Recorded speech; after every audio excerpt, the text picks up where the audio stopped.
सत साहिब। दोस्तों, संत शिरोमणि रविदास जी महाराज जी की एक भविष्यवाणी है कि जो आने वाला संदेश वाहक है, अवतार है, वह जीते जी कई बार मरेगा। तो वही श्लोक गीता जी के अध्याय 5 का 23वां श्लोक है।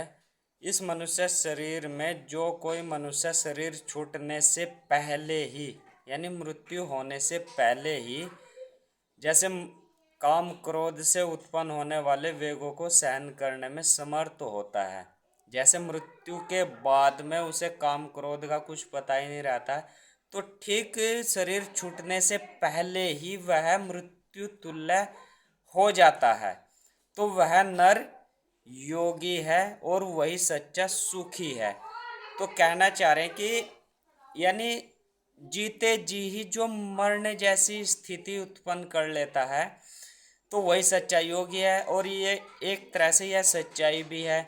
मरने वाली स्थिति में यानी सांसारिक मनुष्य जब मरता है तो उसकी ऊर्जा जो होती है वह ऊर्ध्वगामी होती है।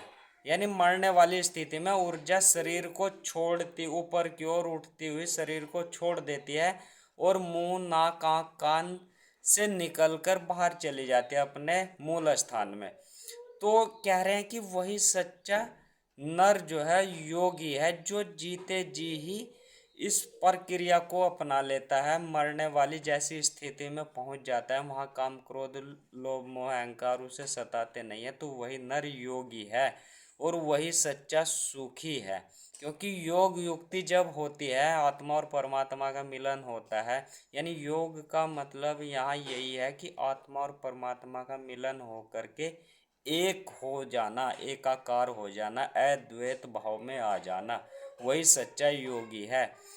तो इस योग युक्ति के समय में भी जीते जी ऊर्जा जो शरीर की साधारण मनुष्य में तो अधोगामी बहती है, नीचे की ओर मूलाधार चक्र से निकलती है।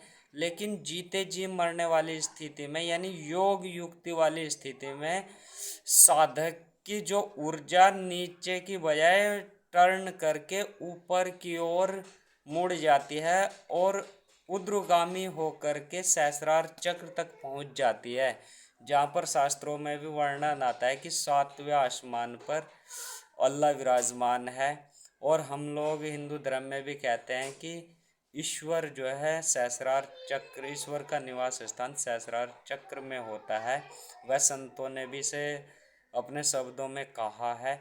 तो जब ऐसी योग युक्ति हो जाती है, आत्मा और परमात्मा का मिलन हो जाता, ऊर्जा ऊर्ध्वगामी होकर सहस्रार चक्र तक पहुंच जाती है, तो वही सच्चा योगी है। उस स्थिति में मरने यानी वो जीते जी मरने वाली स्थिति उस साधक की होती है। तो और कह रहे हैं कि वही सच्चा सुखी है।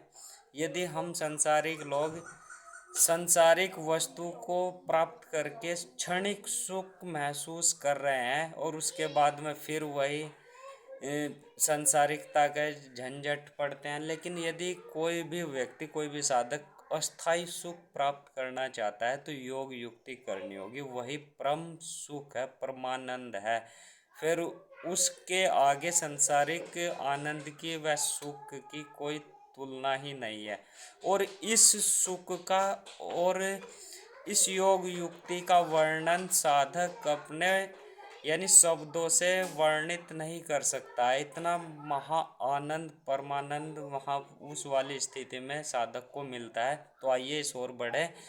और यह संसाधन ऐसे नहीं कि कोई एक ही अवतार विशेष है उसको ही दिया गया है। यह सभी तरह के संसाधन संसार के प्रत्येक मनुष्य को दिया गया है ईश्वर के द्वारा, चाहे वह किसी भी देश से हो, समाज से हो, जाति से हो, कहीं से भी हो। यदि उसने मनुष्य शरीर धारण किया उस आत्मा ने, तो उसके पास सभी संसाधन है।